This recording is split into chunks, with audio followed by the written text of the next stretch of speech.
this thing. I agree. Here it comes. Everyone, get ready for the morning stream, which starts in 3, 2, 1.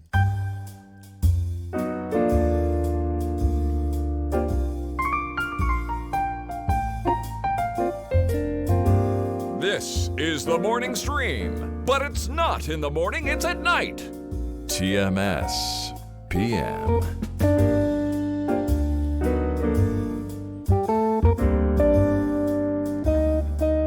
Hello, everybody, and welcome back to volume not going down. There it is. Hey, everybody, welcome back to the show. This is TMS PM for November 22nd. It's Friday. It's 3:36 p.m. I'm Scott Johnson. He's Brian Ibbett. Hi. Hi, hello, and happy Friday to you. Thanks, man. My day was garbage because when I woke up, I had no internet for a big, long time today. Yeah, so I knew I had a bunch of other work I could do sans internet, but that meant I had to bump some shows and do some other stuff, and so I ended up doing a bunch of art today that I'm behind on. Man. One project for me and some for other people, and then the internet came up, and I said, "Oh, that's about right. It's about 2 p.m. or something." And now I'm here with you. I'm doing a show now. Well, good, but it meant that you didn't have a chance to sit. At least you could have sat and watched Executive Decision. No opportunity to do that either. Yeah, and I don't have that on DVD or any kind of disc format like Brian Dunaway probably does, so I couldn't do that. Real bummer cheese. Although the boy showed up at around 3, so I got to spend some time with him for about 20 minutes. That was good. The little boy. Van. Yeah. And then is Nick okay with you calling Van the boy? Yeah, he's okay with it now. He knows what I mean when I say it. Okay. Do you call Nick the man? Is he the man? He's the man now. Hey, come here, little man, I'll say. And he'll say, Dad, shut up. No. I think he baton passed on the boy. It's fine. He's okay with it. Nice. Yeah. Oh, that's good. Ever since God of War and Kratos yelling boy all the time, I think that set him. That set it all. Okay. That's what I check. All right. I'll sure. So we're here. We're doing it. We're making an afternoon show. Thank you all for being here. We appreciate it. I would like to get Brian's first take, hot take. No pausing, no rest for the weary. What do you think of the Tesla Cybertruck? I keep waiting to see a high-resolution version of it because every picture I've seen is really pixelated. They have it on the lowest settings, no polygons. Yeah, it's about 8 polygons is all. It looks like a PlayStation 1 game with some anti-aliasing going on, which is okay, I guess. No, you know what? It's this will surprise you. I actually think it's kind of cool looking. No, I think don't. It's kind of. You I don't. do. I think it's cool looking in the way that I don't think that's what it's going to look like when it eventually does come out and become available for everybody. Really? Yeah, I'm sure that you think Elon Musk because of the backlash, or because this was never intended to be the final design. Because I think Elon will cave to other designers that he has on his staff who say maybe some rounded edges. What do you think? Maybe we give it a little bit of curves. I don't want one personally, but I do like the direction that it's going. I'll tell you, I know what you like. Here's what Brian likes. Can I guess? And then you tell me if I'm wrong. Sure. Because I could be wrong about this. I like the demo. I like the presentation. Right. Let me ask you this. Do you like the campery thing part of it, right? That's the thing you like. No, I don't camp. So, I thought that was really cool. Like it very, very Pontiac Aztec. Yeah, very Aztec. But I don't want a Pontiac Aztec either. It's a Walter White car, basically. It is, yeah. It's either Colby from season 2 of Survivor or you're Walter White.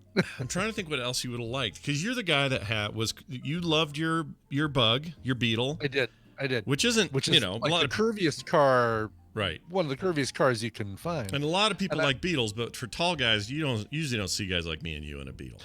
No, but the new Beetle was super roomy in the front seat, like crazy roomy. Yeah. Way more than you'd expect it to be. But old Beetles, no, that's tough. Like even being in the passenger seat when my friend Nancy was driving her Beetle around, I was like, oh, okay, I'm not a big fan of this. But you have a soul now, and I don't mean your soul. You've always had a soul. Yeah, finally, after many years of trying, got it back from Satan after that mix-up. Anyway, thank God to the Indigo Girls. Yeah, right. But Brian has a Kia Soul now, and Kia Souls are kind of not odd, but they're interesting. They're boxy, but they're rounded boxy. Right. However, I would have gotten a cube if I would have had no problem getting a cube.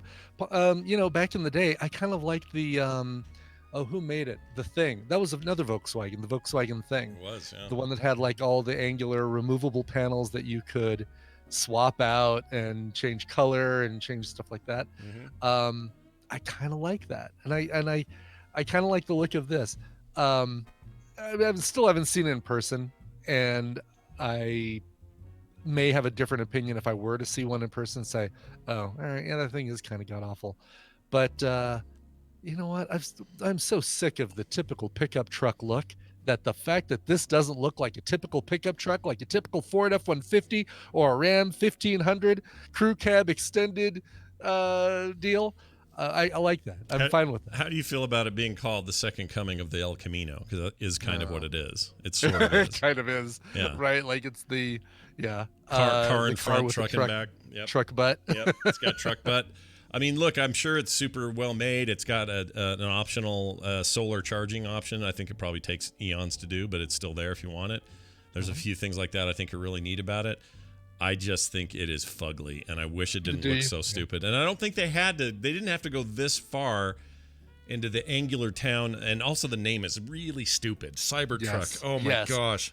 100% with you on the name. And that logo looks like Breakin' 2 Electric Boogaloo's logo. Oh, I haven't seen the logo. Hold on. It's bad. Like, really? This is where we get the real judgment, because Brian does logos all the time. He has a taste for it. He understands it. So you're going to see this logo and go, ugh.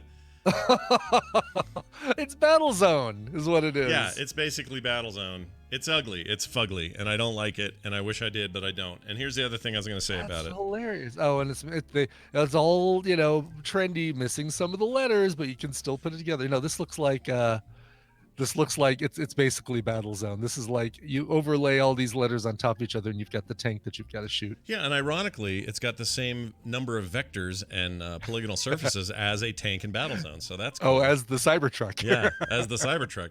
So anyway, it's fine if people get it, whatever. I understand all the hype around this, and it's Tesla, and it's always a big hype machine and all that. I just can never. This needs to not look like this for me to. I couldn't do it. This is like driving the Wraith car. Remember the Wraith, that movie? Yes. This is like the Wraith was still a rounded.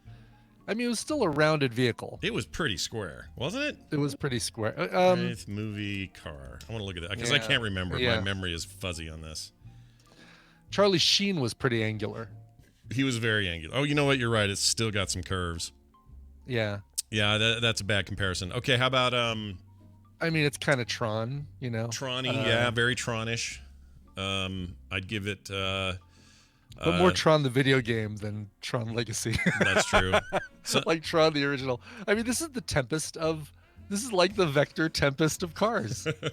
I mean, it kind of is. It's if the you painted it yellow and had to drive around the rim of a circular pit, it would we'd be looking at Tempest, basically. Sure, why not? The other cars, I think, ever ones that are like in RoboCop or the weird-looking ones in the first Blade Runner movie, they thought everything would be a kind of square and shell-like. I don't know if this is for me. I can't. I don't know, dude. I still say it's not going to look like this when they, because how can those angles be what's the word? Wind resistant or wind aerodynamic? Thank you. I don't know. Like, that's a great question. It's not meant for, like, it is meant to be more of a utility vehicle, so maybe they don't care so much about that.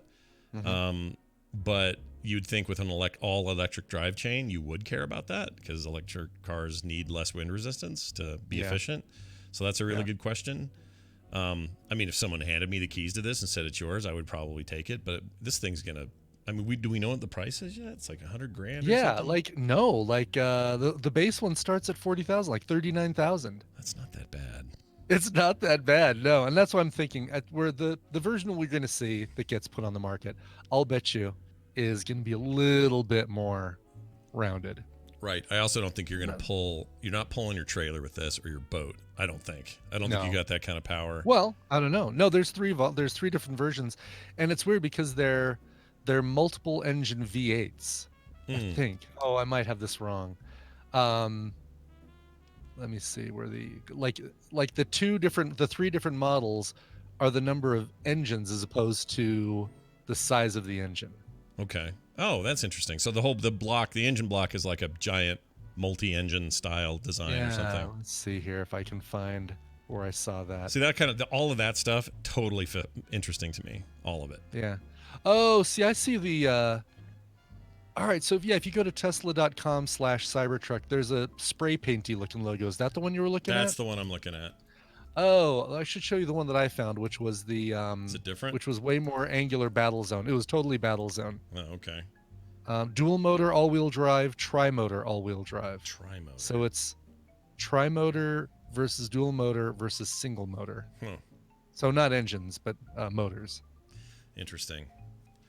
I wish the electric car thing was going for some more classical looks and not. Yeah. And I don't mean like every other car. I mean like I'd like one to look like a '78 Stingray or more of a proper truck, but not. You don't have to go full like this looks like an F-150. It'd be cool if it just. I don't know how you do that with a truck. Somewhere in between. I mean, yeah, still have it a relatively familiar truck shape, but you could still have your angles in there. By the way, I just gave you the logo in our Discord chat. Oh, okay, here it is. Oh yeah, that's very different than what they have on the site. Yeah, and if you scroll down yeah.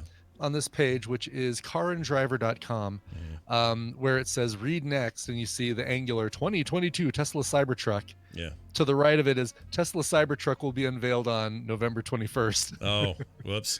Well, I'll bet, and that has a much more curved look to it. Mm-hmm.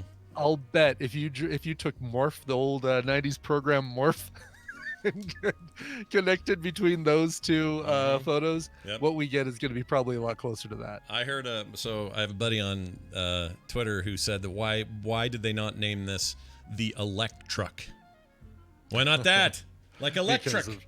Because of the eye rolling that I just did and that everybody did when you just said that. But I rolled my eyes so hard when I heard Cybertruck. I think they're still back here in the back of my head. I think they're stuck back there. But this is the day and age, Scott, for cyber. Cyber is such a brand new term that we're all just getting used to. I mean, our president talks about the cyber all the time. The cyber. No one knows cyber like he knows cyber. Right? No. I mean, probably better than anybody. He knows cyber. I mean, how can it go wrong? Chad, in case you're listening to this and you're like, I don't have a way to look at this because I'm watching you guys on mobile or something, I'm just going to put the website up real quick and you can take a look at it. So that's the truck. Let me move it down so you can see the logo. That's the logo. I mean, it really does look like a 1992 PlayStation. Well, I guess PlayStation went out. Which one are you looking at? The logo? Just the front page of their website. The spray painty one, logo. Yeah. The one that looks like you need to get in that car with your partner to go stop the nuke from being sold on the street or something dumb. Yeah, so I wonder why we've got that logo on the website, but all these other logos everywhere else. I mean, neither of them are. Because the website doesn't have any of this. No, I know. And you know what I'm going to say? I'm going to argue it actually. Are you kidding me that this logo, if you... Somebody else did it? No, but it looks like... So the logo I sent you that's like a lot of straight lines and not spray painty. Yeah. I'm trying to see if I can find proof of this, but it looks like you can pull those shapes around to make... Or you can jam those shapes together to make the Cybertruck. Oh. Really? Like to make a little graphic of it. Because that's what they have. Here you go. I'll send you this. It's really ugly, you guys. I'm sorry. I'm looking at the multiple angles there. They're flipping through here. They do show a trailer, which appears to be like a Tesla branded trailer that matches the Cybertruck. I don't know where that came from, but maybe they showed that in the presentation. I don't know, but if you click that video, it's really like it's a 6-second video. The second thing I sent you. Okay. They rearranged those shapes to spell Cybertruck. Okay. Or they rearranged the shapes of the letters in Cybertruck to make. Oh, to make the truck. Oh. Kind of. Yeah, I don't. Yeah. Kind of. I don't know about that either. Yeah, I'm starting to not trust any of this. Yeah, it's funky, and it's gonna. Probably because it's Tesla and there's hype around this and it's electric, you're going to get people who buy it. But I think it's fugly, dude. I just cannot look at that and think that looks good. Now, here's the thing. you know, Definitely needs a new name. Definitely needs a new logo. I mean, if they're taking pre-orders, so you think they would change? Well, they filmed this at the Salt Flats out in the Utah desert. Oh, that's Crazy. cool. Not that gives it points, you guys. I'm just saying. But do you think? I mean, They're they're already taking taking pre-orders, so I think this is the maybe truck, not, Brian. maybe. This is it. Yeah, maybe this is it. All right, well, 2.0. 2.0, everybody. All right. I'll wait for 2.0. Ooh, that's a great place to shoot this, though. They're out in the middle of like. Well, any car thing, right? On Salt Flats, it's like a. Well, and this one's on place you do. part of the highway as well. Looks like it's on its way to Wendover or something. I think this could be Nevada. I'm not sure. Anyway, yeah, I don't know where I stand. I just think it's ugly. That's where I stand. And I don't have a problem with people buying an ugly thing. Go for it. If you want to do it, Sure. they'll stand behind it. They make good cars. They tend to push the industry in interesting ways. That's important stuff. Like, this is not me poo-pooing on Tesla's vision. Of I course. think Elon Musk is a little nuts sometimes, but that's a different issue. TVZ Gun says that they took pre-orders on the Model 3 way before they had the final production version available. So who knows? This may not be. Yeah, but not design-wise. That production model's design never changed. It was always that when they I don't know did if it pre-orders. did it? I think it stayed. I saw that presentation, and the one my neighbor has is the same car. So I don't know. Oh, I mean, really? Okay. I guess I didn't go out and measure it, and make sure all the lines were the same. But it looked a lot closer than okay. Yeah. Well, then I don't know. If this is going to get more truck-like, we'll notice. Like it'll be pretty obvious, but. Yeah, and I don't know if it'll get more truck-like, but I'm guessing they just round off a lot of the corners and make it look a little bit less Minecraft, a little bit more. Minecraft's a good way of putting it. It is like making a makeshift vehicle in Minecraft. Also, somebody else put a Spartan in the back with a turret and another Spartan in the front, and then made the screen look like a Halo HUD, and then it looked like the Halo Jeep. What's it called? The Halo Warthog. Just like the right. Halo Warthog. I mean, that would be fun. If I had money just to waste, I'd get one, paint it camo, and make a freaking Halo Warthog out of it. That's cool. Oh, there you go. That'd be cool. Yeah. Yeah, somebody, I lost who in the chat said it, but compared it to that old Max Spectre game. It was it was kind of like Battlezone, but a little bit more graphical. Yes, I know what you mean. There's also a Super NES FX chip showcase game from like the early 90s, and I don't remember the name of it, but every car in there looked like this car. And they were like 8 polygons, and it was amazing at the time. But now that game looks like shite. Yeah. Anyway. All right, well, we'll see. People laughed at the DeLorean, and now look at the legend that car is. Sure, but people also laughed at the Edsel, and now look where the Edsel is. So sometimes the laughing is is worth it. Do you remember the Prowler? That was a car that I thought was maybe cool, but then I decided it wasn't because they were trying to be too retro with it, like they were trying too hard. I don't know. Right? Yeah, I totally remember the Prowler. Yeah. Looked like an old drag racer from the Still 50s. Occasionally see one of those. I mean, the PT Cruiser, you still see those every once in a while, and I thought, all right, that's kind of cool until I saw a bunch of them. Like, maybe it's not as cool. And Lennon Nate is right in the chat. He says the DeLorean is garbage. Yes, it was a piece of crap car. It broke for everybody. They didn't run very well at all. There's a reason it didn't last and the company went under. What I'm saying is a movie came along and gave it icon status. And because of Back to the Future, we'll never forget the DeLorean again. So all I'm saying is it's possible Elon Musk makes the right move and puts this thing in something so iconic that now we can't get it out of our head and everybody wants a Cybertruck after that. Right. Yeah. How come Ghostbusters didn't do the same thing for the hearse, though? Back to the Future did for the DeLorean. It's a really good point. Well, no, I mean, actually, think about it. When you go to a big cosplay convention or a big convention, there's always a Ghostbusters Ecto one. There's always an Ecto one, and there's always a DeLorean decked out with like a flux capacitor and all the piping and everything. So I think that's where those things live. I don't see people just driving a DeLorean. Mr. Fusion on the back. Yeah, yeah. So I don't know, man. Whatever. This is interesting from a tech angle. As a consumer, though, I look at it and just think, I'm waiting for your next. I need a revision. I need to see this with like better design. 2.0, new logo, new name, and maybe some curves. Yeah. Now the Batmobile, like Dr. Tolbert in the chat mentioning this, like the Tumbler style, I'd drive that tomorrow if that was publicly available. Oh man, I would love that. But see, all right, would there be? We were talking about you repainting it to look like a Halo Warthog. Yeah. I mean, would there be a way you could deco this that would actually make it kind of cool for you. I mean, that would be the way. And up top would be, I would have a Spartan soldier up there that was not real. Just right, a permanent like a. But he'd have articulation in his arms, so as we turned and swerved, it would look like he's like going with the momentum. That's what I would do. That actually, if I was a giant Halo nerd and had money to burn, That's what you totally that's what would. Absolutely would do Yeah. that. Wouldn't even think about it. Benjamin 006 just put a link in the chat room to a photo or a drawing, Elon, age 4, and it's the Cybertruck like as a kid would draw it, which looks pretty close to what it looks like. The best part though are the 2 broken windows. Oh yeah, that's the other thing. During the presentation, yes. was it me or did Elon Musk drop a major F-bomb when that happened? Oh, I don't know. I saw photos. I did not see. I saw photos and heard a recap of it. Did not actually see video footage of it. But I'm gonna play the video and let's see if we can hear it, because I think I've got just the clip here. Oh no! Are you saying that the guy who smoked pot on the Joe Rogan show might have dropped an F-bomb when his car didn't come out? He right? drops it hard. So he has somebody come on stage and throw a ball or a rock or whatever that is at this window to show how strong it is. Could you Right. try to break this glass, please? Okay, so he's gonna try to break the glass. I don't know who that dude is. All right, he comes Von in. Holzenhauer or something like that. Here he goes. Rears back. Sure? Yeah. Okay, throws it, breaks it. Oh my fucking god. There it is. He did it. Yeah, He did an OMFG, didn't he? Yeah, he did an OMFG. Freaking, that's not very energy efficient. And Elon everybody Musk. in the audience ROFL'd. Yeah. I mean, I LOL'd a lot. But anyway, so there's that. That's a good time. Enjoy. What are we doing now? Oh, we should bring Dan in.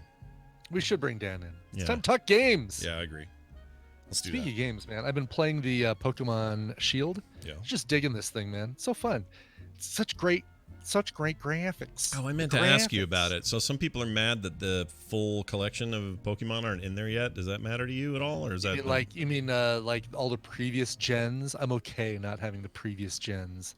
Yeah, because I didn't buy this to play Pokemon Let's Go, right. or Pokemon Red, or Pokemon Blue, or Silver, or Sure. whatever. I bought it to play Pokemon Shield. I want a bunch of new Pokemon. Well, hold on. I want to go a little deeper here. So is it? Okay. Compare it to previous games. Like I've never. Do I have to start battles by running through grass and hope I bump into a thing? You don't have to hope. You actually see the critters running around. Sometimes you just see a little exclamation point where they're hanging out. Okay. But yeah, it's not like you can avoid them if you're like, I just want to get over to the Pokemon scientist's house. I can just avoid them.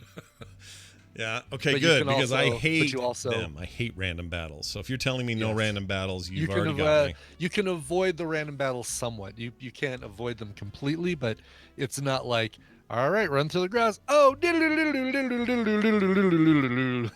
you got the battle. Okay. Now let me ask you this.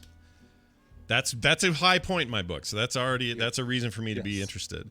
Graphically, is it a giant jump above obviously above the previous Pokemon series, but is it a big jump above Let's Go Eevee, Let's Go Pikachu, or is it kind of in that vein? I think it's more stylized than Let's Go Eevee, Let's Go Pikachu. Interesting. It's like you took the stylized cartoon look and made it into good 3D as opposed to like janky 3D. All right, and is there any verticality in the game? Can I go up things, down things, or is it all one giant flat world? I have not gone up, but I was able to do that in Let's Go Pikachu, where you go up buildings and things like that. Like you go up circular staircases to different levels of a building. Okay. Yeah. All right, so far so good. Yeah. Maybe I'll do it. Yeah. I mean, you're enjoying We'll see. yourself. You're liking I'm it. enjoying myself. I've caught about a dozen Pokemon and done about 30 battles and progressed through the story. But still early on. We'll keep you posted. Early days. Now, Early days. now this. Be careful, may cause drowsiness. That's right. Hey, everybody, look who it is. It's Dan, the tabletop man, joining us all the way from North Carolina here in the United States. Good to have you here, Dan. How are you? Greetings, programs. Oh, it's Hello. nice to have you here, Is it man. How are you Is guys? it bad form for us to introduce you with a quote of yours that makes it sound like your segment is going to put people to sleep? Yeah, hopefully not. You never know. I never do have thought of weird that. voice. I didn't think of that, Brian. I should have thought of I didn't that. think about it either until I heard that. Make a warning, Dan the tabletop man may cause drowsiness. Yeah. Like, we're not even talking about the tabletop there. That was something he mentioned about, I don't know, some pill we were talking It about. was once. definitely a medication, but my voice definitely puts my wife to sleep. I can tell you that. Oh, I wish I had someone to help me sleep at night, because last night I cannot stop dreaming crazy dreams lately. I don't know what that's about. really? Yeah. Is it because I'm You not dream eating about me sugar again, anymore? Scott? I don't know. Well, yeah, you were actually in the dream last night, but you were a non-player in the dream. You were just sitting I in was the an room. NPC. Yeah. I was like, Yeah. You were just sort of sitting there and looking at everything. I was Man Crick's wife. Yes, in fact, you had the name Man Crick pasted on your forehead, which I thought was really interesting. Was he naked? No, he was not naked. Never naked. He's a never nude in my dreams. Good. Yeah, so we're good there. So, but- you got any sort of medications, or do you eat later at night, or No. any sort of? I know you're trying not to eat as much, but I mean, things like that can go into there. Or I stopped Have you eating- been using devices right before bedtime as well? No, I stopped eating at 7 p.m. every night. No more late eating, no popcorn, no nothing. I'm done. 7 o'clock, if I haven't eaten, that's my fault. So I'm done eating at 7, right? I want, and so that's one change, but I've been doing that for a while. I've been doing that for a few months. No medications, no, let me think. A little screen time, but it's usually like me down here getting stuff prepped for the next day's show or something, and then I'll go up and go to bed. But I'm not You don't lay watching in TV. bed watching TV on your iPad or No, something. not even on a real And, TV. and no like games or anything kind of mentally driving right before sleeping too. No, but there have been a couple of times where I did like a night or two, and then the dreams involved those games. So like, there's a lot of Arthur Morgan in my dreams right now from Red Dead. But other than that, no. Trying to sort of avoid that right before bed. There's usually some conversation with Kim, or I'll check in with Nick because he'll get home late from work or something, and go make sure the dogs are put away, check the lights and doors, like that kind of routine. But that's it. Mm-hmm. And then I go to sleep, and then all night I have psycho dreams, most of which I don't remember right after I wake up. This one I had with Ibit the other day was me, Ibit, and for some reason a giant Oldsmobile 88 looking giant 70s car. And other than that, I don't remember a thing about it. I remember when I woke up being shocked by everything I had just witnessed, but it very quickly went away. I don't remember any of it except those You were details. predicting the Cybertruck. It must be. That's right. Yes. Maybe. So anyway, I don't know what my deal is. Maybe it's just the holidays are here. There's a lot going on. Very busy. A lot on my mind. I don't know. You get the feeling that they had just watched Logan's Run right before they designed this thing. Okay. It's totally Logan's Run, because it's like that, like how when the car stops in Logan's Run, all the pieces that are barely held on there go wah, wah, wah. Well, see, now that begs the question, Dan. How do you feel about the Cybertruck? What do you think of that thing? Oh, well, it's disgusting. But, I mean, they did a pretty good job. I mean, the regular Tesla looks really good, but Yeah. and some of those claims they make. I mean, what is it, like 500 miles and like 7 tons? Yeah. That's a hard claim to make. I mean, obviously the technology is getting crazy good nowadays, but Yeah. I mean, I didn't think they could do what they did with the car, because I don't know if I told the story. One of a kid on our team, his dad, they've got a Tesla, and they missed a flight, or their flight was delayed to Boston because of weather. They just hopped in their Tesla and they just drove basically overnight.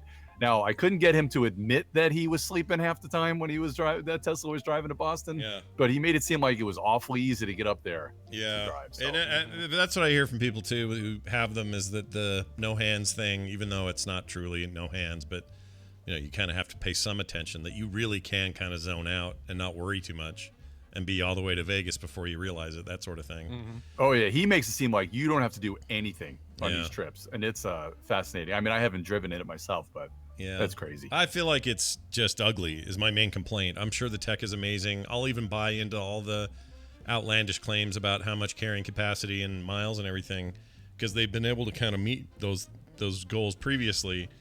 I just don't want to drive this thing that looks like a kid's. You know what it is? It's Christmas morning. The kid got an awesome toy, but instead he'd rather play with the box. This looks like the box he's playing with. Yeah, is the real car inside that? Yeah. Where's the real Elon, car, is there mommy? Yeah. In fact, Well, and when it's towing, Yeah. you wonder how low that miles go. you know, when it's towing something too. Sure. Are you a truck But guy? man, it's got to look better than that. I mean, jeez. It's ugly. Do you have a truck there in North Carolina? Seems like truck country to me. Do you got Well, one? we have I'm not a truck guy. You know, I'm a Yankee anyway. I'm from Long Island. So Right. I always thought of this where, and everybody out there is going to hate me now. All the truck people are going to hate me. I always figured I'm only going to have a truck if I have a reason to tow stuff or to put stuff in the back. Yeah. Like if I'm not working and chopping wood or hauling stuff, I got no reason to have a truck. Right. Very utility for know. you. Yeah. Yeah. I So get that. we have a Pilot which we throw a bunch of hockey gear in, and we've got like I've got a Toyota Camry that's basically the work vehicle back and forth and the Pilot has been pretty good to us, over 250,000 miles because we put way too many miles on that thing for hockey trips. Oh, nice. So. Yeah. See, I can understand why that. Like, there have been times where we were like, we got to get this stuff to the dump. We just trimmed every tree we have. Gosh, I wish we had a truck. Instead, we have to rely on our brother-in-law or somebody else to do it. And it's Right. those times where I'm like, oh, I really wish we had a truck. But the problem is, for most of the year, I don't need it for anything else. So I have never been able to justify getting a truck as a second or third vehicle and having it just sit there all the time. And then also have bad mileage and all of that. So maybe this thing really will answer. If they can just curve it up a little, it really will answer the question. With a ball peen hammer, you could actually curve it up yourself. Do your own little aftermarket tap tap tap tap tap tap tap tap tap tap tap. Just across the whole thing, just tap tap tap Yep. tap. Yeah. Every angle, just tap tap tap. I like it. I Just tap it in. Any excuse tap it in. for any excuse for Brian just say tap tap tap over and over is good with me. I If like only if only we had an audio clip of me that. doing. Yeah, if only I had like, I don't know, maybe here's one. tap tap tap tap tap tap shit. Yeah, that's a good one. I like that. That's me doing a demo of the unbreakable windows. Oh, right. Yeah. Well, that was the other With a thing. ball Boy, peen you don't want to see that happen in your big demo, is your window getting busted like that. But You did try this before the demo, right, Elon? Yeah. I mean, I don't know what those windows are supposed to be made of. I guess he probably tried to explain that, and I missed that part. But they weren't enough for Rando to come up and he didn't throw it that hard. He just sort of lobbed it. It wasn't like a fast pitch or anything. So that didn't impress me. One of those pages on the website, I don't know if it said bulletproof or something proof. It said made some big claim about the windows. So you should be able to launch something right at it and not have anything happen to it. Well, as long as your bullet is not a big 5-pound stone, you'll be fine. You know, That's right. I'm not going to go through there. It'll all be good. All right. Well, Dan, it's good to have you here as So always. so I had a little pharmacy thing. Okay, give it to us. Now, Ibit may know who this is. I don't know anything. I'm not a big American Idol guy. But No, I'm not either. apparently a former American Idol contestant, I think she was on Fear Factor or something like that too. But there was a thing about Antonella Barba. Do you know that name ring a bell? No, we watched the first couple seasons of that and pretty quickly gave up on the beige that show seemed to turn out. Right. So Antonella Barba got nearly 4 years in prison for carrying nearly 2 pounds of fentanyl. Wait, that's Now, the stuff. fentanyl, That's the stuff stuff that Michael killed- Jackson died on, right? Right. I thought he was propofol. Didn't he die on propofol? Oh, I don't or is know. that- Or That's- maybe it was Prince. Prince might have been fentanyl. I can't remember, Yeah. but aren't they both like hardcore anesthetics? Like put you Well, out? a propofol is what you use basically to put somebody under. Right. Like when you're trying to get them to sleep a lot of time, And so apparently he was just, really wanted that hardcore deep sleep. And he was, you should never really use that. And I mean, like, you're not using that for, I can't sleep tonight. You're using that for, I'm going to cut your leg off to sleep, Whoa. stuff like that. Yeah, when Kim got her colonoscopy on the sheet, it said, what was the second name you said? Propofol. Yeah, that's what they gave her. That's what knocked you out for that. I think. Right. I think that was on the paper. And I kept. I mean, there's a thinking- lot of things they would use for that, but Sure. that's one of those things that they would put in there. Yeah. But I mean, just the amount of fentanyl she had, nearly 2 pounds. This stuff is usually dosed out in micrograms, my and she's Lord. got like kilograms worth. Where is it stuffed in her hoochie, or where is it? No, it was just in a box. Apparently, Oh. it was in a box in a car she was driving, and it was a big sting. No, it's funny because I don't know. Prison I don't know. purse? The fentanyl hoochie. Yeah, the fentanyl hoochie. Yeah. Well, the only reason I say that is it always seems like these stories are about people who try to get stuff over the border in their butts or in their vaginas, and then they get caught. And then I always worry that if a bag's too thin or something breaks in there, you're gonna have 20 pounds of fentanyl running through your system. Oh yeah, you'd be dead. You'd die. Yeah. Yeah, I mean that the amount that she had is reportedly, now this number from what I saw, and again I didn't see what form it was, but I think it was mostly in powder. But they said there was enough to kill nearly 200,000 people if oh used my in the, gosh. Wow. Yeah. Well, that means Which that there's is enough. true. I mean, if you gave a lethal enough dose at one time, you could do that. But I mean, it's and this is a big time pain reliever, and of course it is highly abused as well. I mean, they used to have these lollipops that were abused, and I probably told a story about when I was down, and I think it was St. John or St. Martin or something like that. You'd see like the stems of these lollipops because they were highly abused. The Actique lollipops that people were using those things and getting high off of the fentanyl. So lollipops. fentanyl's in a lollipop that you would be prescribed? Like that's a Oh, interesting. Yeah, and I don't see it. I haven't seen it in years and years, but it may be still used, but I haven't seen it in a long time. I don't know if they took it off the market or not, but yeah, it was in a lollipop for like people that couldn't can't swallow tablets and maybe the patch wasn't working for them. Interesting. Things like that. Wow. All right, look at you digging up the wacko news that we don't usually do on Thursday or Fridays. That's great. A little taste of the odd here on the show. Plus, has a bit of a pharmaceutical angle to it. So bringing us back a little more towards the gaming end. Yeah. So now, I believe, do you guys both have the Alexa in the household? We do. We do. Yeah. Yes. Yeah. So you can now play Ticket to Ride with Alexa. What? Or you can have her teach you Ticket to Ride. I'm going to ask her Really? right now. Okay. Yep. Okay, I just So asked you her. can actually. Did you ask her? Yeah, let's see what she says. She says, I don't know that. I probably have to install the skill, right? Yeah, you have to. Have Yeah, the it's a skill. Yeah. So it's a new skill. So you got to install the skill, and then you just have to say, Alexa, let's play Ticket to Ride, and also Ticket to Ride Europe. Now she can bring you from when you first open the box to teaching the game, and then also she'll be, if you don't not at the highest player count, she'll say, hey, can I play? Do you want another player? And she gets all excited if you want to play with her. Oh, wow. And it's really cool. She's got bed music. Like if you put a route from, let's just say, like Houston to New Orleans, she'll start playing New Orleans music, stuff like that. Okay, so you Really? but you Oh, want to that's have cool. you want to have the board and the pieces, right? Like it's just Yeah, like you she's should an have Right. the You're player. just not board playing game. virtual. Okay. Yeah, you have to actually have the board, which is still you can play one-on-one with her with the actual board. with her. Okay, yeah. So she's just an AI. She's an AI player. Is she any So good? How does she know? So basically, she quote unquote draws cards on her own, Right. because and plays them herself and says, "Oh, I have a yet another ultra card that I can place on any." I've route." got 3 wild cards. Exactly. Yes. So, and she'll also, I think the only thing that you have to do for her is the route card. So there's the cards in the game that are routes where it might be from like, let's just say New York to Atlanta, and you have that route, and you get a Bonus certain amount of points. Yeah. So Yeah, I think you have to 'cause- pull that out and tell her that she has those routes, and it gives her a little guide. Right. Yeah. Otherwise, she could have the same one that you have, which causes major problems in Yeah. the game if you guys are working on the same. But what's cool also is that if you try to take a route that somebody else in the game has already taken, or if she's already taken, she'll say, I believe the blue player has already claimed that route. Oh, she's that smart about that, eh?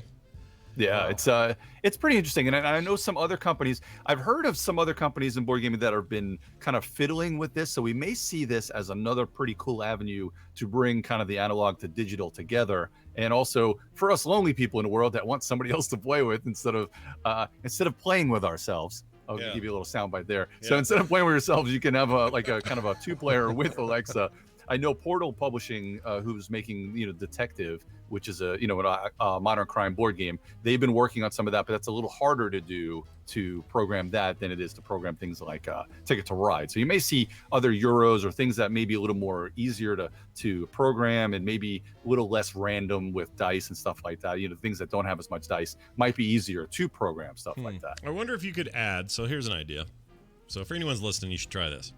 You get an Echo, like you're talking about. Mm-hmm. You get a Google Home, and you get an Apple. What are they called? Music HomePod. HomePod. Yeah. You get all. So you basically have Siri, the Google Assistant, and the A word, all Right. playing as individual AI play. You could have a 4-player game, and only one of you is a human, technically. Right? Isn't that That that would would be be cool. possible? Yeah. Because they would all, assuming they all had the they're same gonna form code. an alliance and kick you out. is Yeah, what they're that's. gonna Oh, do. I didn't think about that. They'll rise up and make us drive square trucks for the rest of our lives. We can't have that. You can't leave the house till you beat one of us at Ticket to Ride. That's a fantastic story, We though. I won't didn't know this was a unlock thing. your front door unless you beat us in our game. You did not trade me those cards. Yeah. I will not let you out of the house. I always wondered when we'd start to see more gamification of personal assistants. Like, I thought it would be sooner than now, and it seems like there's not a lot. There's things like trivia and a little stuff, but there hasn't been any kind of big integration like this. I'm kind of all for it. I think that would be really cool. Yeah, and hopefully maybe in the next few years, we'll hear more and more about companies that are doing that.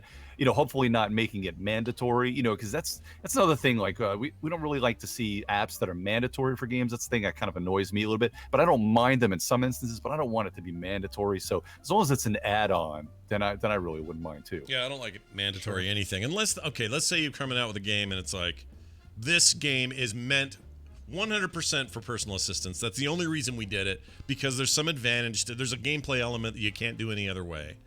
Like a VR game needs a VR headset. You know what I mean? Right. Sure, like I could see that, and I would be interested in at least messing around with it. I don't know how long I would. It'd have to be really compelling, I guess, to do that. Yeah, I just don't know. And I'll be completely honest with you. It intrigues me, but I don't know how much that would sell, to the hobby market. To the hobby board game market. It might sell to the target market, though. You remember how those games, I can't remember what they were called, but they required a DVD player, and you'd play using a DVD player. Oh, it's Seen like the It novelty, and stuff like that? Seen It, exactly. And the novelty of like, oh, this is so fun. You play it once, you play it a few times maybe, but then it's like, you can't really take it over to this person's house because they don't have a DVD player in the room where you'd want to play the game. So then everybody's got to go into the living room, which isn't really set up for multiple people. And it feels like it would be that kind of situation. Oh, can we move your Google Assistant? Can we move your your Echo over into the game room and play this? Like, no, that's all right. That reminds me, Brian. I got all those. Party pack freaking things. Cool. You don't know Jack combo stuff. I got like all of 6, all of 5, and then a bunch of individual ones to make up the difference. Cool. We're gonna have fun on our charity 1 week drive from next today, week. Dan. Yeah. You can be around on Black Friday, Dan. I sure will be. Oh, you should totally pop in and hang out with us for a bit, because we're gonna do the games that just let you, like Drawful 2 will let us play with a bunch of us. There's some games that'll let like the whole audience get in on it. 100 or something. Yeah. Yeah. All right. Well, I'll be around. Yeah. I'm in. Cool. We're gonna make some money for some kids. It's gonna be a good thing overall for everybody. Plus, I hate Black Friday. This is a way for me to like it. So I'm looking forward to it. Usually I work, but You're not going to go try and get those doorbusters at Kohl's? No, I am not. It is my wife's birthday that day, so she's totally fine with this, by the way. But usually it doesn't land on that day. This year it happens to land on that day, and then we're like, yeah, we're doing an 8-hour stream today. But that night I've got all kinds of plans for Kim, so don't you worry. Kim will not be left out. We got birthdays, charity, games with Brian, games with fans, games with co-hosts. What else can you ask for? So much fun. Beauty. So much fun. Touchdown. All right. goes Dan, on. anything else before we you got more, don't Well, you? I was What do you got? gonna if we have a couple minutes, I wanted to try something here, Johnson. Go for it. I wanted to see. Now, Brian, I have a lot more faith in you, as always. I don't know what this is about, but I like it already. Already a fan. So I am going to prove to Johnson that if somebody teaches him, in a way, a complex game, Yeah. I'm going to go through the rules really lightly, but I'm going to show you a picture that's going to scare the crap out of you. But I'm going to explain a little bit to you, and I'm going to make you feel a little more comfortable. Okay. But I put it in the chat, and you can share it. I'm not sure if Brian can see that. Yep, I clicked on it as well. I don't see So it. last Oh. week, so you can actually click on that image and you can zoom in a little bit. So you see there's 2 boards there. So what I'm doing right now, so last week we talked about Hadara, which was made by Benjamin Schwer and Pegasus Spiel. This is the other game that Benjamin Schwer made. It's called Crown of Amara. And like I said, it's a medium to heavier weight, probably a medium weight Euro. Now, I know, looking at this 2 boards, Scott's head is exploding. I'm looking right now. Hold on. It took me a minute to get the link. It was delayed. So let me paste this. They're a little meeple, little yellow and blue meeple. Oh my gosh! I mean, I want to make a quick disclaimer about why I don't like heavy rules board games. It's not because my brain can't do it. I can do it.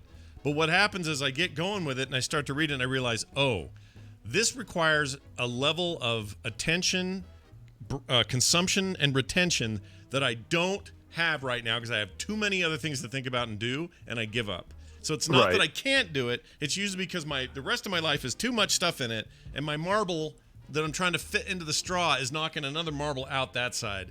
That's the reason. So, okay, now tell me. There are types of people in this world, and Ibby, you tell me if you're one of these types or not. There are types of people that they just get their rocks off just reading rules. They just love to be the teacher. And there's other people that just want to sit down and get taught the rules, and then that's fine.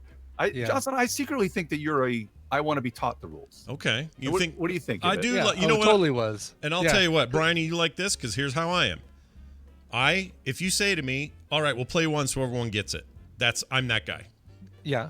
I'm not the read the novel first guy. No, but I am the there's a YouTube video that shows you how to play. Let's all watch that together. Yes, that's a good way too as well. Here's what it usually is.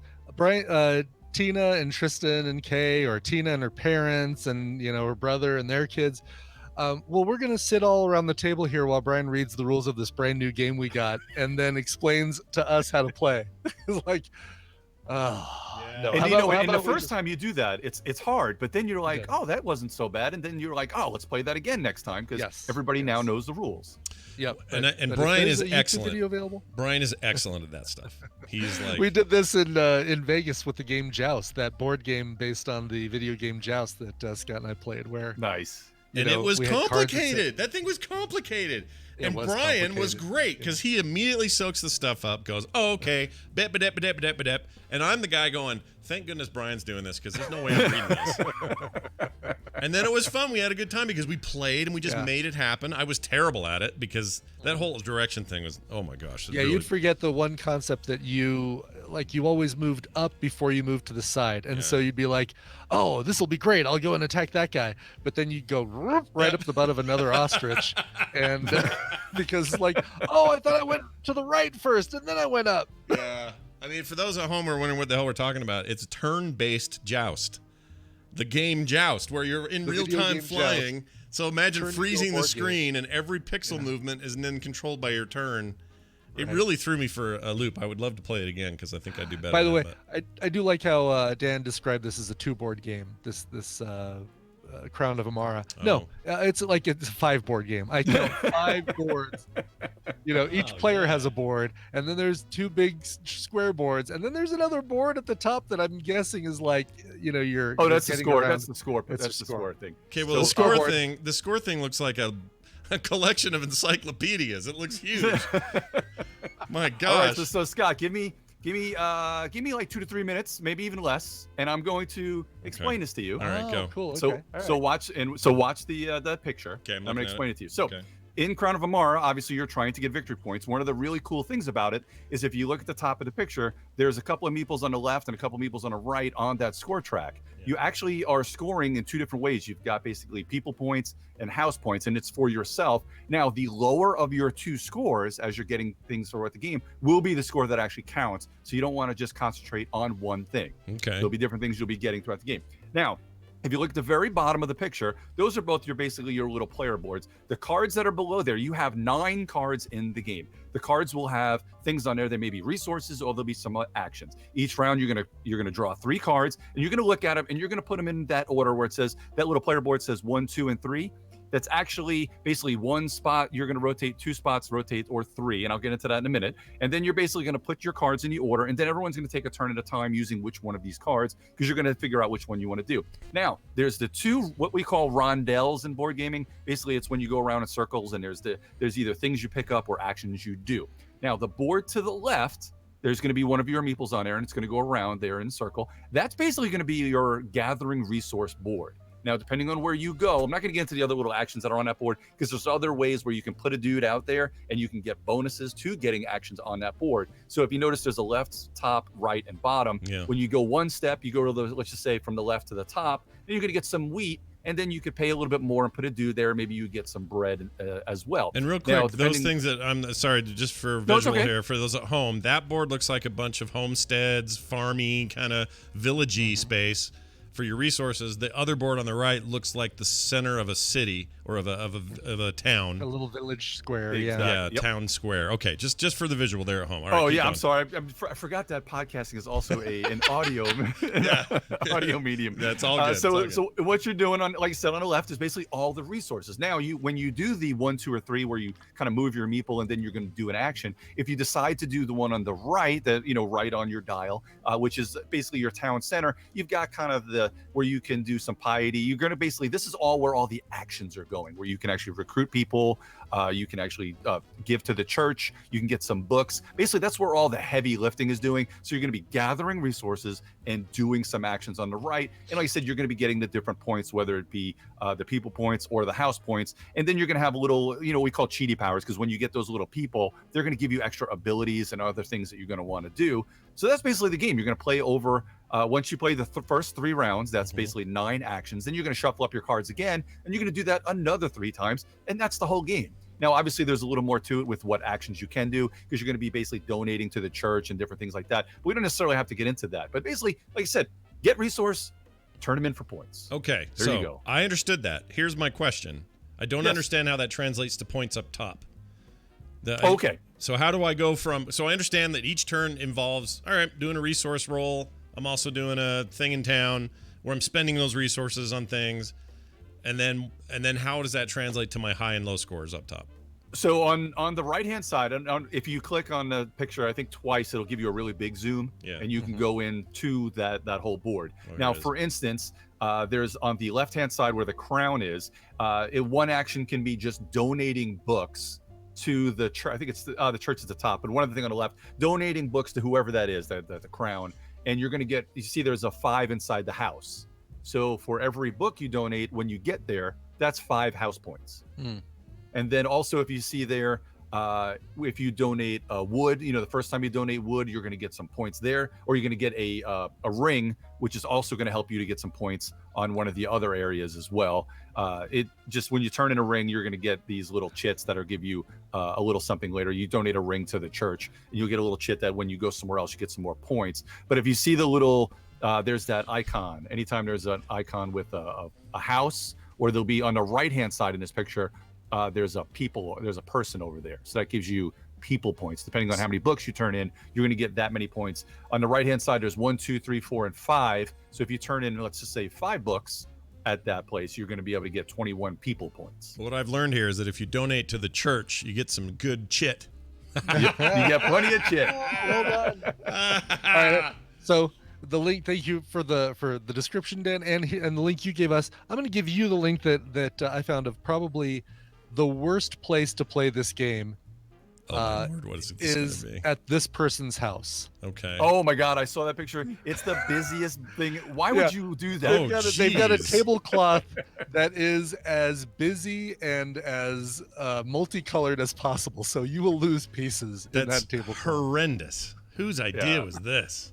So I'm Holy looking crap. through these pictures. I'm like, let me see if I can find a picture that has both of the boards on it, so that I could show Johnson and Ibbett. And I'm like, yeah, it's not this one. Definitely No. not that one. Yeah. That's Like, really. okay. I'm never going to their house to play this game. I'm not going to their house for anything. That's an awful tablecloth thing. It's one of those vinyl. Oh, it's like the 80s called and said, I want my tablecloth Yes, back. right. A vinyl tablecloth. It's a little nice little outdoor table, probably, but The person's little face on the little person here with the yellow chits or the yellow meeples, that face blends right into the pattern. It looks like the whole table's a bunch of faces. It does. Oh, that's Yeah. ridiculous. All right. I actually think So, I got right, so- that. I didn't confuse me. I got it, I think. Pretty Nice. well. Did I put you a little bit more at ease at some of these games? As well as, like I always say that if you got taught some of these games, but I don't know if you really believe me. I think now you might believe me a little more. I do believe Now you more. explain Gloomhaven. Yeah, 3 steps or less, and then 10 minutes or less. Can you explain Gloomhaven? But no, I tell you what, Johnson, yeah. I think I could do that on well, they have the tutorial now on the computer, but I could definitely run you through it on the computer, because it's much easier when you have everything in front of you. I need to go. okay. I need to go and check that again. I keep forgetting to go see how that's going now, because it looks amazing, and I love a game. I mean, they're speaking my language just from a thematic standpoint. Ever since Gloomhaven was announced as a board game, and then later as a game on PC, just the visuals of it, the card, the artwork, all that stuff is so amazing. It speaks to me on every level that I love about a good RPG. I just have Did not. I tell you about the new thing they announced for next year? I can save this. We can table this for a couple weeks from now or next week or something. I could tell you about what they announced for Gloomhaven, which is making it a little more approachable to people that don't have as much time. And you're talking about like maybe a board game version of the game. Gloomhaven Junior. Yeah, well, it's pretty much kind of like they made some sort of like the Lion's Bounty or whatever they call it, but basically it's a Gloomhaven a little more approachable that you can just pick it up off the shelf, and there's not 1,000 not 1,000 punch boards that you need to put out before, and it's going to be kind of coming out of a more of a book map, and it's going to be a little bit easier, and it's going to introduce you more to the rules, 1 or 2 scenarios at a time, but everything in there with the new characters that they put, you can actually, for veterans, can put it into their Gloomhaven, but it's designed to be a $40 pull it off the shelf at Target and just go play for the Johnsons of the world. I am cool. Genuinely excited about that because it means that they've made a thing for my schedule, because it's a schedule thing for me. I don't have time. So for me to find time for this is hard for me unless you tell me about, I mean, you know what else that tells me? That tells me they're not just throwing their veterans out the door. Like, it actually adds to their experience. It's something they can use in their existing game. Yeah. That's very cool. So you've got me. I'm doing that. When's that out? When do we get that? That'll be out about a year from now. Well, that is some horse shit. I'm not waiting a year. Forget it. No sale. When I tell you about it next summer, it'll be like you never heard of it. That's true. That's true. Okay, I'm in. No, that sounds really great to me. And also, I would at some point I want to do the PC game with you. Yeah, because we could do it co-op on PC as well. So that's something that would be a lot. Yeah, well, and we'll stream it for the people. Oh, yeah. Yeah, the people can watch. All right. This has all been great. Dan, the tabletop man, you might see his face briefly or however long we're going to have him next week when we do our big, long charity unit deal. And him among many other faces, including you fine folks at home. So look forward to that. In the meantime, you can find him at Geek Jock Blog on the internet, on the Twitter there. Dan, anything else people should be checking out and going to and looking for?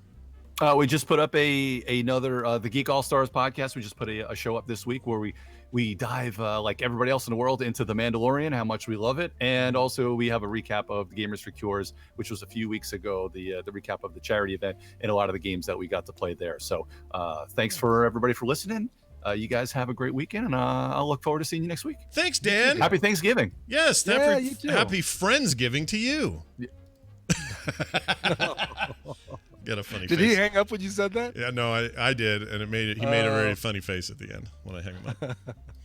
All right, well, there you go. Now I've learned how to play Crown of Amara, and it actually looks like a game I would like. Cool, yeah. Now that you know how to play it, it seems a little bit more accessible, a little more fun. You know, also I'm a fan of, and I never do this myself. I always want to do artwork like this. I love that board artwork, like the top perspective thing, and then creating the proper perspective with all the equal perspective on all the buildings on the outside. Yep. So it looks like you're looking down at this thing that's kind of coming up around you. I love that kind of stuff. I never have time to do big projects like that, but I love that. One of these days. All right. I am working on one I'm pretty proud of, though. Do you see this thing I've been working on? It's the the clown, the clown. Well, it's an ice cream truck in the kind of a Mad Max ice cream truck sort of thing. I was wondering, it's not the Twisted Metal clown dude, right? No, fair thing to say though, right? Because that was a very common visual for that game. My idea was more like, hey, ice cream truck with a clown in Mad Max time is an interesting idea, and so I created it. But anyway, if people want to check that out, very cool. Yeah, it's fun. I got to do the background. That's all that's left. I've pretty much done all my foreground elements, and once I get that done, I'll show it to the world if they are interested in seeing it. Chat can kind of get a taste of it. Super cool. Let me open this real fast. See, there it is. There's a little guy sitting there by his. Took me forever. I've been working. A drag of his smoke. Yep, I've been working on that truck for 5-6 days, not straight, but just on and off, like work. Because you know how vehicles are, like they're a pain in the ass. Oh yeah, totally. You got to be careful and get them right. In fact, I should have drawn the Cybertruck because it's only 5 or 6 lines. Right, you could draw that in Adobe Illustrator in 2 seconds. Click, click, click, click. Straight lines, good, done. Exactly. No splines, no pulls, none of that. All of that. I am gonna go in and I think I'm gonna tweak his sweater color because it blends into the car so much. I'm gonna make a maybe red or something that just stands out a bit more. But anyway, now they all know my dumb process.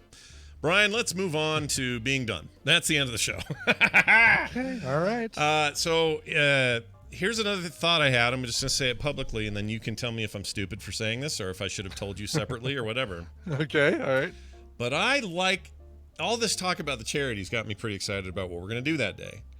And I got to thinking, bonus show for us is just whatever. Like we have a little structure to it, but it isn't much. It's like, oh, we doing apps. Maybe Dan will be here. Maybe we'll have so and so on. Oh, Maybe, right, like our Patreon bonus show. Yes. yeah, the thing we do that we're doing right now is not really meant to have the cemented, posts that the other week shows have, which is always like markers of here's the news, here's the guest, here's the thing.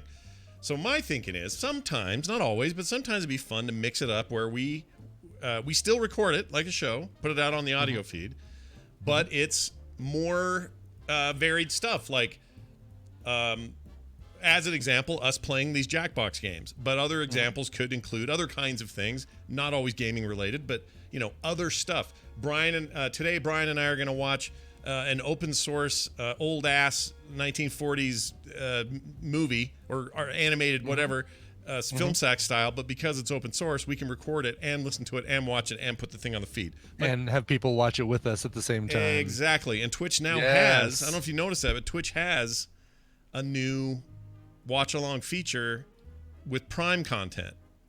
Really? It's not, no, I didn't know that. It's not everything in Prime. So I'm sure they have to make individual deals with third parties, but there's a whole list of like this movie, that movie, this movie, this TV show, whatever. We are bound to find something in there that we and the audience can watch together. 100%. Yeah. So I'm just thinking. Oh, I'm all over this. We just start to use, this hour and a half as our own little playground because that's what it was always for anyway. We're gonna have some fun with it. Live people get even a bigger bump out of it. So anyway, just thinking about that today. I love it. Yeah, and do an AMA at some point or a game along or something like that. Yeah, I mean all of these things are great. They're all things we can do. The point is there are no rules. We make the rules. We'll do it whatever we want, and we'll still bring you content. But Makuba Tuba says Wendy. No, she's on Thursday. She's good. Matuba Cuba? Matuba Mbombo Cube? Mbombo Cube. Maduba Tuba Guba. Sure. Anyway, so there's all that. Thank you all for listening. The reason we have this extra show is because of patreon.com/TMS. Please support us there if you haven't, or up your support if you're feeling generous. It is that time of year, and we can use all the help we can get. That's why this show exists. Patreon.com/TMS for all else. Frogpants.com/TMS.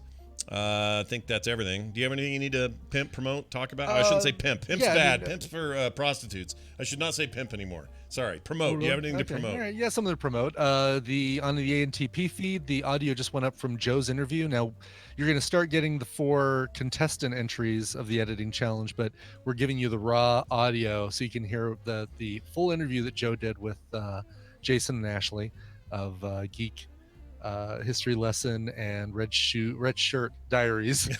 Almost made it. Almost made it. Yep. So check that out, and then you're going to start to get the contestant edited versions over the next couple days. Also, we lost what was the guy's name? Shoot, I got to pull it up in my history. You remember Tango and Cash, the guy who he's basically their Q, right? Michael J. Pollard.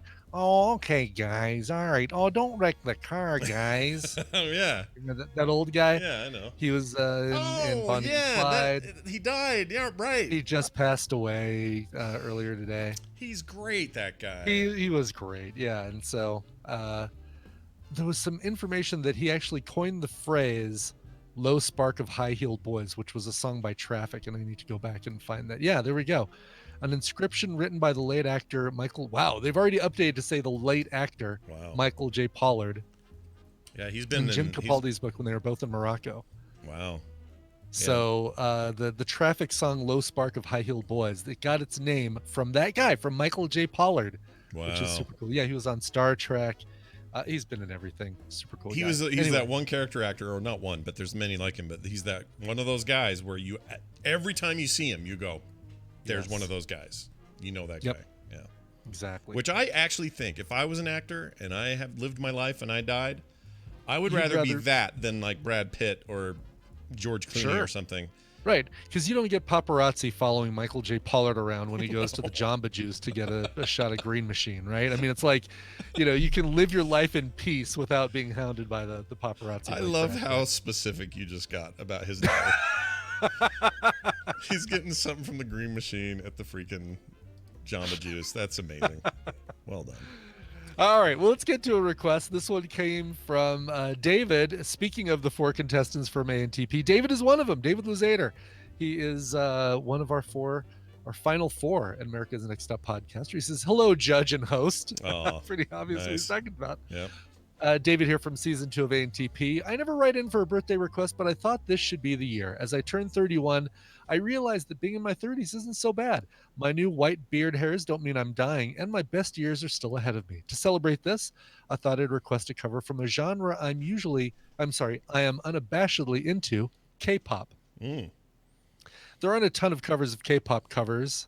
There aren't a ton of K-pop covers that are officially recorded. I'm editing his.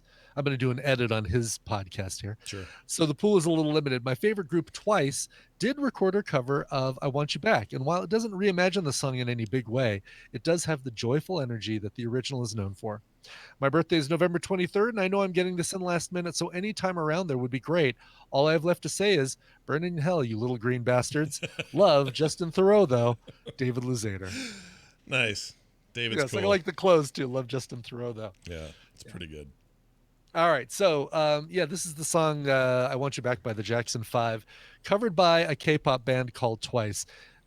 It's poppy, it's exuberant as hell, and it's a lot of fun. And it's going out to David. Hope you have a great birthday. And just for that, I'm going to make sure your show goes up on the feed tomorrow, David, Nice. for your birthday. Happy Nice. birthday. Nice. Very nice. Here's the song. All right, David, have a happy birthday. Everybody else, if you're celebrating one, I hope you have a good one too. We'll be back on Monday with a brand new show. There's a film sack this weekend, so check that out. And much more in the way of Frog Pants and Coverville content. So be ready for it. Thank you all very much, and we'll see you then. This show is part of the Frog Pants Network. Frog Pants Network. Get more shows like this at frogpants.com. Pizza! Pizza! Ugh, what's that from? I don't know. I don't Dinosaurs, maybe? Maybe? Did we watch that for something? I think we did watch an episode for Film Sack. Oh, I think we did. Or we wanted Yeah. to.